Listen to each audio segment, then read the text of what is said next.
Hello बच्चों, कैसे हो आप सब लोग। Welcome to Prepmate NEET UG channel. तो आज जो हमारा टॉपिक है वो है वेव मोशन। ठीक है, आप वेव्स भी बोल सकते हो, साउंड वेव भी बोल सकते हो। और हमने कुछ इंपॉर्टेंट टॉपिक यहाँ लिस्ट कर रखा है, जिसमें से सबसे पहला टॉपिक जो हमने लिया है वो है वेव मोशन का। दूसरा हमने स्टैंडिंग वेव का लिया है, बीट्स और डॉपलर इफेक्ट। ठीक है, ये इन्हीं चार टॉपिक से क्वेश्चंस आते हैं। पूरा जो अपना वेव का जो टॉपिक है वो इन्हीं चार में। ठीक है, तो हम बेसिकली हम एक ही टॉपिक डिस्कस करेंगे और वो है अपना स्टेशनरी वेव वाला, क्योंकि सारे टॉपिक को डिस्कस करना तो मुश्किल है, तो हम एक ही टॉपिक को डिस्कस करेंगे। ठीक है, बाकी और भी इंपॉर्टेंट है, डॉपलर से भी क्वेश्चंस आते हैं, बीट से भी आता है वेव मोशन का, जैसे डिस्प्लेसमेंट रिलेशन हो गया, वेलोसिटी हो गई, स्पीड हो गई, सब पे भी क्वेश्चंस आते हैं। तो हम वो आगे के लेक्चर्स में देखेंगे। चलिए इसके बारे में थोड़ा बात करते हैं। तो हमने पहला क्वेश्चन लिया है और ये आप पहला क्वेश्चन ही देखोगे, ये रेजोनेंस से रिलेटेड है। ठीक है, तो थोड़ा सा जो है ना आपको बेसिक्स समझना पड़ेगा इसको, है ना। इस तरह के क्वेश्चंस को करने के लिए थोड़ी सी जो है बेसिक जानकारी होनी चाहिए कि वो क्या चीज़ें होती है ना। तो थोड़ा सा बात कर लेते हैं। देखो, पहला चीज़ तो आपको क्या ध्यान में रखना है, ये जितना भी ये बीट्स है या फिर आपका जो भी हमने जैसे स्टेशनरी वेव है, ये सब जो है वो सुपरपोजिशन का इफेक्ट है। ठीक है, तो यहाँ पे एक चीज़ और आपको समझना पड़ेगा, वो है रिफ्लेक्शन ऑफ वेव। ठीक है, रिफ्लेक्शन ऑफ वेव। ठीक है, अब इसमें समझना क्या है, आपको एक चीज़ बस ध्यान में रखना है कि अगर किसी फिक्स्ड एंड से वेव का रिफ्लेक्शन होता है, ठीक है, जैसे मान लीजिए कि ये एक कोई वॉल है, कुछ भी है, कुछ भी आप ऐसा एज्यूम कर लो, और यहाँ से हमने ना स्ट्रिंग को बांध के रखा है और एक इनिशियल पल्स हमने ऐसा दिया। ठीक है, ये जो है आपका इंसिडेंट पल्स का डायरेक्शन है। मैं थोड़ा पेन चेंज कर लेके लिख लेता हूँ। ये इंसिडेंट पल्स का डायरेक्शन है, इंसिडेंट पल्स। ठीक है, तो ये जो इंसिडेंट पल्स का डायरेक्शन है, तो होता क्या है, अगर आप जानते होगे कि यहाँ पे क्या होगा कि जैसे ही आप इसको इफेक्ट दोगे, जैसे एक वायर ये ले लेते हैं, ये वाला वायर देख लीजिए, है ना, ये माइक का वायर, इसी को समझ लेते हैं। इसको ऐसे हम झटका देंगे ना, तो आप देखिए क्या है, इस एंड पे ना, इस एंड पे मूवमेंट नहीं है, फ्री नहीं है, तो मूवमेंट तो होगा क्या कि जैसे ही ये ऊपर जाएगा ना, तो ये पॉइंट को ऊपर खींचने की कोशिश करेगा और वॉल और ये जो पॉइंट है इसको डाउनवर्ड फोर्स लगेगा, और इसकी वजह से क्या हो जाता है कि जो रिफ्लेक्टेड वेव होता है वो इन्वर्ट हो जाता है। ठीक है, तो अगर रिफ्लेक्टेड वेव इन्वर्ट हो गया, तो अब जो वेव सुपरपोजिशन के कारण बनेगा वो क्या हो जाएगा, वही आपका स्टैंडिंग वेव हो जाता है। रिफ्लेक्टेड वेव इन्वर्ट हो जाता है। ठीक है, ठीक है, तो ये एक बेसिक सा डिस्कशन था, ये आपको समझना है कि 180 डिग्री होता है और इनका सुपरपोजिशन होगा तो वो स्टैंडिंग वेव मिलता है। ठीक है, अभी ये क्वेश्चन देखिए, ये क्वेश्चन अपने पास ये है, A tuning fork with frequency 800 Hz produces resonance in a resonance column tube with upper end open and lower end closed, है ना। अब जो भी इन्होंने किया है उनको आप लोगों को ध्यान में होगा कि ये कुछ इस तरह का सिचुएशन बता रहा है कि एक रेजोनेंस कॉलम ट्यूब है ना। थोड़ा सा ठीक से इमेज बना लेते हैं। ठीक है, और यहाँ पे जैसे ये है तो अपर एंड क्लोज ऐसा है, तो ये इस तरह का बनेगा, रेजोनेंस है, और ये रहा आपका ट्यूनिंग फॉर्क। ठीक है ना, ये पानी है मान लीजिए, तो जो पहला होता है ना, पहला रेजोनेंस लेंथ L1, वो कितने पे मिलेगा, λ/4 पे मिलता है। ये अगर न्यू है तो ना, ये पॉइंट आपको पता ही है कि ये हो जाता है नोड और this point is anti node. ठीक है, तो ये है λ/4। दूसरा कितने पे मिलेगा, तो दूसरा जो अगर आप ड्रॉ करोगे, है ना, अभी मेरे पास इधर में स्पेस नहीं है तो मैं यहाँ थोड़ा बना देता हूँ। ठीक है, थोड़ा सा स्पेस की समस्या है इधर इस साइड में, तो यहाँ बना लेते हैं। ठीक है, तो दूसरा जो होगा ना, ये देखो, ये कुछ इस तरीके से बनेगा डायग्राम। ठीक है, समझना है कि ऐसा ही होता है ना, ये नीचे पानी वानी है जो भी है। ठीक है, ये L2 हो गया, और ये गैप कितना हो जाएगा, तो आप काउंट कर लो ना, ये नोड हो गया, ये एंटी नोड हो गया, ये नोड हो गया, एंटी नोड हो गया। काउंटिंग जीरो से स्टार्ट करते हैं, है ना, तो नोड, एंटी नोड, नोड और नोड, और काउंटिंग जीरो से स्टार्ट करना है, तो 0 1 2 3। और पता है कि एक नोड और एक एंटी नोड के बीच का जो डिस्टेंस होता है वो λ/4 होता है, तो यहाँ पे L2 क्या लिख लोगे, 3 λ/4, और ऐसे ही बढ़ते चला जाता है। यही इसका बेसिक प्रिंसिपल है। तो अभी आप जैसे L2 - L1 लिखोगे, है ना, क्वेश्चन तो इसी के बारे में है कि L2 - L1 लिखोगे, तो 3 lambda by 4 minus lambda by 4 करोगे तो कितना बचेगा, लेमडा बाई 2। बस यहीं पे क्वेश्चन द एंड हो जाता है। ठीक है, कोई भी दो ले लो, जैसे 9.75 सेंटीमीटर और 3.25 सेंटीमीटर हमने ले लिया, इसको आप घटा दो, 3.2 minus 9.75 that is equal to lambda by 2। आपको यहाँ से करना कुछ नहीं है, लेमडा निकाल लो, लेमडा हो जाएगा। देखो ये तो आपका जो घटाओगे तो ये 21.5 इंटू 2 यानी कि 43 सेंटीमीटर आ गया। और स्पीड का फॉर्मूला तो जानते ही हो, क्या जानते हो, v equal to nu lambda F lambda N lambda, जो इच्छा है लिख लो। फ्रीक्वेंसी 800 हर्ट्ज दे रखी है, 800 हर्ट्ज मल्टीप्लाइड बाई 43। अच्छा सेंटीमीटर में है तो 100 से डिवाइड भी करना पड़ेगा, वो ध्यान रखना। काट दीजिए और आंसर कितना आ गया, 344 मीटर पर सेकंड। ठीक है, तो जिसको पता होगा कि नोड एंटी नोड क्या होता है, नोड अगर मैं आप भूल गए हो तो मैं फिर से एक बार रिमाइंड करा देता हूँ। नोड जो होता है वो पॉइंट ऑफ जीरो डिस्प्लेसमेंट होता है और एंटी नोड जो है वो पॉइंट ऑफ मैक्सिमम डिस्प्लेसमेंट होता है। ठीक है, और उन दो एडजेसेंट नोड या एंटी नोड के बीच का सेपरेशन तो लेमडा बाई 2 होता है, लेकिन दो एंटी नोड और नोड के बीच का सेपरेशन लेमडा बाई 4 होता है। तो कई बार बच्चे गलती कर लेते हैं, अब नोड और एंटी नोड काउंट करने में। तो मेरा जो ये है कि मैं बोलता हूं कि आप नोड और एंटी नोड सारे को काउंट कर लो, ठीक है, कोई दिक्कत नहीं है। और हमेशा काउंटिंग जीरो से स्टार्ट करना, वहां पे भी कहाँ से स्टार्ट, जीरो से स्टार्ट करो। ठीक है, और जितना आता है ना एन की वैल्यू उसको लेमडा बाई 4 से मल्टीप्लाई कर दो, लेंथ के इक्वल कर दो, कहानी द एंड हो गया। ठीक है, क्लियर है। ठीक है, 2019 का क्वेश्चन था। अभी देखो सेम क्वेश्चन है, सेम पैटर्न का क्वेश्चन है। क्या पूछा है, A tuning fork is used to produce resonance in a glass tube. Length of air column and the tube adjusted by variable piston. Room temperature कितना है, 27 डिग्री सी पे, उसको भूल जाओ। कहाँ कहाँ मिल रहा है, 20 सेंटीमीटर, 73 सेंटीमीटर और ये, बस ये तीन चीज ध्यान रखनी है। L2 माइनस L1 कितना हो गया, 73 माइनस 20 कितना मिला, 53 सेंटीमीटर। इक्वेट कर दो कितने के बराबर, लेमडा बाई 2 के, लेमडा कितना हो गया 106 सेंटीमीटर। तो V equal to nu lambda है ना, न्यू एन एफ कुछ भी लिख दो, कितना है 320 106 ओवर 100। इसको सॉल्व वॉल्व कर लेना है ना, आपको ये आंसर 339 है ना, ये वाला बी वाला जो है मीटर पर सेकेंड आ जाएगा। तो देखो, और मैक्सिमम चांस है ना कि इसी टॉपिक से क्वेश्चन आएगा। ठीक है, बीट्स का भी इंपॉर्टेंस है, ऐसा नहीं कि बीट्स नहीं, जैसे 2020 में बीट्स से क्वेश्चन पूछा था, अब लास्ट ईयर तो पूछा ही नहीं है, 2021 में कोई क्वेश्चन ही नहीं आया था वेव से, तो खैर कोई बात नहीं है। लेकिन हाँ मैक्सिमम चांस जो है, क्योंकि आप देखोगे ना कि ये वाला जो टॉपिक है ना, रेजोनेंस वाला है, चाहे जो स्टैंडिंग वेव्स का टॉपिक है, चाहे वो ट्रांसवर्स वेव का हो जाए या लॉन्गिट्यूडनल का हो जाए। अभी जो ये सब चीज़ करेंगे तो लॉन्गिट्यूडनल वाला है। ठीक है, ट्रांसवर्स वेव होता है जैसे मतलब स्ट्रिंग है उसमें वाइब्रेशन का, तो वहाँ भी वही चीज़ है।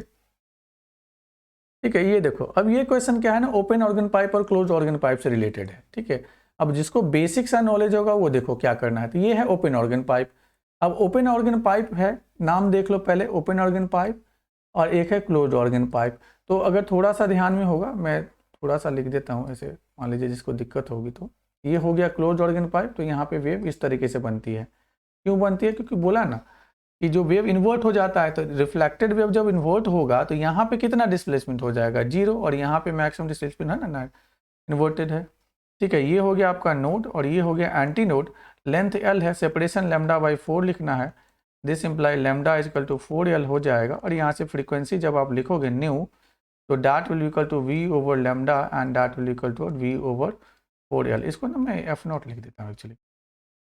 इसको बोलते हैं फंडामेंटल, क्या, फंडामेंटल फ्रीक्वेंसी या फर्स्ट हार्मोनिक।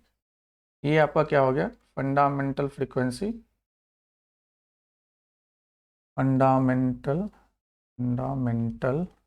ठीक है, ये फंडामेंटल का स्पेलिंग में भी फ्रीक्वेंसी, और आप इसको फर्स्ट हार्मोनिक भी बोल सकते हो। ठीक है, ये ध्यान रखना है। ठीक है, ओपन में क्या हो जाएगा, तो ओपन ऑर्गन पाइप में क्या बदल जाता है, बस दो डाटा को ध्यान में रखोगे ना तो एकदम ही अच्छा, ये ओपन है ना तो इसको हटा दो, ये ऐसे बन जाएगा और ये ऐसे बन जाएगा। ठीक है, ये है एंटी नोड, ये है नोड, ये है एंटी नोड। ठीक है, तो यहाँ पे अब क्या लिखेंगे, तो कितना सेपरेशन हो गया था, देखो जीरो 1 और 2, ठीक है। तो क्या लिख लोगे, L is equal to 2 into lambda by 4 that is lambda by 2, ठीक है। और यहाँ से लेमडा कितना हो जाएगा 2L, तो इसका जो फंडामेंटल फ्रीक्वेंसी हो जाएगा वो हो जाएगा V/2L। ये बेसिक डिफरेंस है, आप देख लो, ठीक है ना। जो क्लोज्ड वाला हो रहा है उसमें जो फंडामेंटल फ्रीक्वेंसी है वो V/4L आ रहा है, और जो ये ओपन वाला है इसमें फंडामेंटल फ्रीक्वेंसी V/2L आ रहा है। ये बेसिक सा चीज़ है, इसको आप ध्यान में रखोगे। अच्छा, इसमें किस किस रेशियो में मिलेगा, तो जो ओपन ऑर्गन पाइप है ना इसमें आपको सारे रेशियोज मिलते हैं, मतलब इसमें फ्रीक्वेंसी का जो रेशियो होगा ना, जैसे F1:F2:F3 आप निकाल के भी देख सकते हो और पता भी होगा, 1:2:3 होता है। और इसमें जो है ना वो ऑड नंबर मिलता है, ठीक है। इसमें जो है आपको ऑड नंबर मिलेगा, बस ये आपको ध्यान में रखना है। क्लोज्ड वाले में हमेशा ऑड नंबर हो जाता है। तो इसमें फ्रीक्वेंसी का रेशियो F1:F2:F3। अब ये F1 ना वो 0 ही है यार, ठीक है, क्योंकि नेक्स्ट जो लिखोगे ना वो थर्ड हार्मोनिक होगा, तो F3 लिखना पड़ेगा उसको। तो ये 1:3:5 बस एक छोटी सी चीज़ें ध्यान में रखोगे। 3 मतलब क्या हो गया, 3 टाइम्स फंडामेंटल फ्रीक्वेंसी, 5 मतलब फिफ्थ हार्मोनिक मतलब 5 टाइम फंडामेंटल फ्रीक्वेंसी, ऐसे ही बोल देना है इसको, ठीक है। तो आप क्वेश्चन देख लो, क्या है क्वेश्चन में गिवन कि the fundamental frequency in an organ pipe है ना, फंडामेंटल फ्रीक्वेंसी ऑर्गन पाइप का is equal to the third harmonic of a closed organ pipe. तो फंडामेंटल ओपन का क्या होगा, मैं थोड़ा कलर का चेंज कर लेता हूँ, तो ठीक है। तो ओपन का फंडामेंटल फ्रीक्वेंसी कितना है, V/2L लिख लो, V/2L and that is equal to what, क्या दे रखा है, या इसको L डैश लिख लेते हैं, third harmonic of the close. तो third harmonic of the close मतलब 3 इंटू उसका फंडामेंटल कितना हो गया, V/4L हो गया, आपका काम खत्म हो गया। V कैंसिल कर देना है, 2 2 जा 4 हो गया, और यहाँ से L dash equal to twice L/3 that is 2 into 20/3 and that is divide कर लेना, ये 13.2 सेंटीमीटर आपका आंसर हो गया। तो जब क्वेश्चन करते हैं ना तो आपको हमेशा इस चीज़ का ध्यान रखना है, ठीक है ना। हर चीज़ कोई ज़रूरी नहीं है कि मतलब पूरा चीज़ काम का ही होता है, जितना ज़रूरत है उतना ही करना है ना, ठीक है। अभी एग्जाम के लिए वही ज़्यादा इंपॉर्टेंट है, ठीक है। चलिए अब ये क्वेश्चन देखिए, ये भी बहुत आसान है। क्या पूछ रखा है, 2 nearest harmonic of a tube closed at one and and open at the other, मतलब कौन सा हो गया, क्लोज्ड ऑर्गन पाइप। 220 और 260 हर्ट्ज है, 2 नियरेस्ट हार्मोनिक है, तो तुमसे फंडामेंटल फ्रीक्वेंसी पूछ लिया है। तो देखो अभी क्लोज हार्मोनिक में हमने क्या यहीं पे तो लिखा ना 1:3:5 है, तो मतलब डिफरेंस कितने का होगा, 2 इंटू फंडामेंटल का, नहीं, क्लोज्ड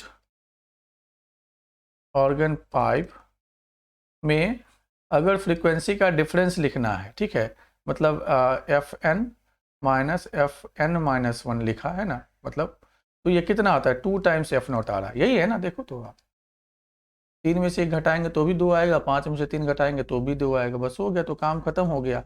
इसको घटा दो तो कितना है यहाँ पे 260 माइनस 220, यही है ना, is equal to 2F0, this imply 40 hertz is equal to 2F0 and therefore F0 is equal to what 20 hertz, एकदम आसान सा, ठीक है, खत्म क्वेश्चन। नेक्स्ट क्वेश्चन देख लीजिए, second overtone of an organ pipe, second overtone, अच्छा ठीक है, ये ओवरटोन वाला फिर से वापस आ जाते हैं। देखो इसको क्या क्या बोलते हैं, इसका नाम आप लोगों को जानना जरूरी है, और जानते भी होंगे ना, बहुत सारे बच्चे जानते होंगे, जो नहीं जानता उसके लिए बता देते हैं। जैसे ये ओपन हो गया, तो पहला वाला तो फंडामेंटल हो गया, ठीक है, हमेशा ध्यान रखना है। दूसरे वाले को क्या बोलेंगे, अब जैसे इसमें 1:2 तो सेकेंड हार्मोनिक या फर्स्ट ओवरटोन, ठीक है, सेकेंड हार्मोनिक या फर्स्ट ओवरटोन। और ओपन वाले में क्या बोलेंगे, थर्ड हार्मोनिक या फर्स्ट ओवरटोन, ठीक है ना। वो 1:3:5 होता है, इसलिए फर्स्ट थर्ड फिफ्थ ऐसे बनेगा, और इसमें बनेगा 1 2 3, तो फर्स्ट सेकेंड थर्ड ऐसे बनेगा, ठीक है। और पहला वाला को छोड़ के जितना भी होगा इंक्रीज कर देगा, first overtone, second overtone, third overtone ऐसे, ठीक है। तो क्वेश्चन क्या था अपने पास, ठीक है, second overtone of an organ pipe है ना, ये क्वेश्चन है कि second overtone of an organ pipe, ठीक है, क्या दे रखा है, has the same frequency as the first overtone, तो बस ठीक है, कुछ ऐसा तो अलग से दिया नहीं है, सेम चीज़ दे रखा है, उसी को कर लो। तो second overtone of an open organ pipe, तो second overtone open organ pipe का मतलब क्या हो गया, कितना बताया था उसका, ओपन में कितना आता है, देखो फर्स्ट ओवरटोन मतलब सेकेंड हार्मोनिक, सेकेंड ओवरटोन मतलब थर्ड हार्मोनिक है ना, तो 3 इंटू क्या लिख लेंगे, V/2 L डैश, ओपन के लिए मैं L डैश लिख रहा हूँ, ठीक है। और ये कितना है, as the same first overtone मतलब उसका भी थर्ड हार्मोनिक ही हो गया, 3 इंटू वी ओवर 4L हो गया का द इंड, 2 2 जा 4 देयरफॉर L डैश 2L। बस इतना ही तो करना है आपको, फर्स्ट ओवरटोन सेकेंड ओवरटोन ये समझना है, ठीक है। कैसे है फिर से मैं रिपीट कर दे रहा हूँ, ये चीज़ बहुत ही इंपॉर्टेंट है इसलिए मैं बार बार रिपीट कर रहा हूँ, ठीक है ना। ओपन ऑर्गन पाइप के केस में आपको सारे फ्रीक्वेंसीज मिलती है 1 2 3 सो, क्लोज्ड में क्या मिलता है, ओड नंबर केवल मिलता है, ठीक है। तो बस इसका ध्यान रखें। नेक्स्ट ये क्वेश्चन है, an air column closed at one and open at other, ठीक है, with a tuning fork when the smallest length of column is 50 centimetre, next larger length कहाँ मिलेगा, ठीक है। नेक्स्ट लार्जर लेंथ कहाँ पे मिलेगा, अरे भाई तो ये तो फिर से आसान सा क्वेश्चन हो गया। क्या करना है, अभी देखा ना वो रेजोनेंस वाला में क्या लिखा कि L1 जो है वो हो जाता है लैम्डा बाई 4 पे, और this will be given to you like 50 centimetre, ठीक है ना। तो दूसरा कितने पे मिलता है, L2 मिलता है 3 लैम्डा बाई 4 पे, तो कितना हो जाएगा 3 इंटू 50 दैट इज 150 सेंटीमीटर। कुछ है ही नहीं इस क्वेश्चन से, ठीक है, कुछ भी नहीं है, एकदम धराधर कर देना है। नेक्स्ट क्वेश्चन, हाँ अब ये है स्ट्रेच स्ट्रिंग का, वो जो ट्रांसवर्स वाला हम बात करें तो ये कुछ इस तरह का है, कोई दिक्कत नहीं, वो वही चीज़ है, नोड एंटी नोड सब वही रह जाएगा। इसमें कुछ इस तरह का बनता है, इसको अगर आप बनाओगे तो ये L हो गया, ठीक है, ये नोड है ये दोनों, और ये एंटी नोड है, ठीक है। तरीका वही है, नोड और एंटी नोड के बीच का सेपरेशन लैम्डा बाई 4 हो गया।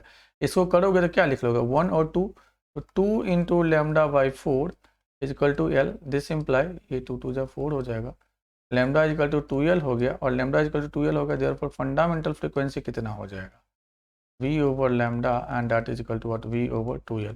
ये किसके जैसा है आप देखो, ये अभी तो किया है हमने, है ना, किसके जैसा है यहाँ, ओपन और क्लोज में से किसके जैसा, बस इसे सिमिलरिटी ध्यान में रखो, ओपन और क्लोज किस में से जैसा है, ओपन जैसा, मतलब सारे रेशियोज आपको मिलने हैं 1:2:3, बस ये छोटी सी चीज़ है, इसका बस ध्यान में रखोगे, ये छोटा सा चीज़ ध्यान में रहेगा तो इसमें तो फिर कुछ इसमें भी करने की ज़रूरत ही नहीं है ना, ये बहुत ही आसान सा है, बस ये छोटा सा चीज़ था जिसको आपको ध्यान में रखना था, ठीक है, फिर आपका काम ये हो जाएगा, ठीक है, क्लियर है। तो हो गया, इसमें भी आपको सारे रेशियोज मिल जाएंगे। अब क्वेश्चन देख लो क्या है, 75 सेंटीमीटर लेंथ दे रखा है, forget about that, it is observe to have resonant frequency कितने कितने पे, 420 और 315 पे, there are no other resonant frequency between two. तो भाई अगर ऐसा है तो इसमें तो सारे रेशियोज मिलते हैं, तो इसके लिए जो Fn-Fn-1 होगा वो तो फंडामेंटल फ्रीक्वेंसी के इक्वल ही हो रहा है, क्योंकि इसका जो रेशियो है F1:F2:F3 ये तो 1:2:3 है, तो 3 - 2 करोगे तो फंडामेंटल फ्रीक्वेंसी तो मिलेगा, लिख दो 420 - 315 इक्वल टू F0, कितना आंसर हो गया, F0 इक्वल टू घटाएंगे तो कितना आ जाएगा भाई 105 द इंड, ठीक है, क्लियर, एकदम धराधर कर लेना है, ठीक है, जल्दी जल्दी कर लेना है। ये क्वेश्चन देख लीजिए लाल, और भी होंगे ऐसे, fundamental frequency of a closed organ pipe 20 centimetre equal to the second overtone of an organ pipe open at both ends, ठीक है, मतलब ऐसा ही क्वेश्चन सब है, तो कुछ अलग से नहीं है, वही क्वेश्चन सब जो है सो बार बार रिपीट हो रहा है कि इसका क्या होगा, उसका क्या होगा, उसका क्या होगा, बस एक ही तरह के क्वेश्चन है। क्या है fundamental frequency of a closed organ pipe, मतलब कितना हो गया, fundamental frequency closed organ pipe का मतलब V ओवर 4L डैश, ठीक है, ठीक है, is equal to the second overtone of an open organ pipe. तो सेकेंड ओवरटोन मतलब कितना हो गया, सेकेंड ओवरटोन का मतलब कितना हो गया, कौन सा हार्मोनिक की बात कर रहे हैं, थर्ड हार्मोनिक हो गया, सेकेंड ओवरटोन का मतलब थर्ड हार्मोनिक हो गया, तो मतलब कितना हो जाएगा 3 into we over what 2L, बस हो गया, कहानी दैन हो गया, वी को कैंसिल कर दीजिए, 2 2 जा 4 हो गया, निकालना क्या है length of the open organ pipe, तो L कितना हो जाएगा, L हो जाएगा, इधर से कर दीजिएगा तो ये हो जाएगा, कितना हो जाएगा भाई 6L, 6L यानी कि 6 इंटू 20 दैट इज 120 सेंटीमीटर। आप देख रहे हो ना कि कितना आसानी से क्वेश्चन हो जा रहा है, ठीक है। अब इतना अगर समझ में आ रहा है तो थोड़ा सा इस चैनल को लाइक वाइक भी कर दो, है ना, और अपने फ्रेंड्स लोगों के साथ शेयर भी कर लो, ठीक है ना, थोड़ा हमें भी मोटिवेशन मिलेगा, ठीक है। फायदा तो जरूर होगा, इसकी तो मैं गारंटी दे रहा हूँ, है ना, कि इसकी तो मैं गारंटी दे रहा हूँ कि अगर इस लेक्चर को आप देख लोगे और तो ये क्वेश्चन तो कहीं नहीं जाएगा, ठीक है, तो थोड़ा सा हमारी भी ध्यान रखना है, ठीक है। चलिए ये क्वेश्चन देखिए, अब ये है कि the length of the wire between two ends of a sonometer wire is 100। अच्छा, ये सोनोमीटर वाला जो है ना, इसका देखो एक ही चीज बस इसमें ध्यान रखने वाली चीज है, वो क्या होता है कि ये जो सोनोमीटर का जो वायर है ना, चाहे जितना भी होगा है ना, बस ये ध्यान में रखना है कि जो फ्रीक्वेंसी है ना वो लेंथ का इन्वर्सली प्रोपोर्शनल हो जाता है।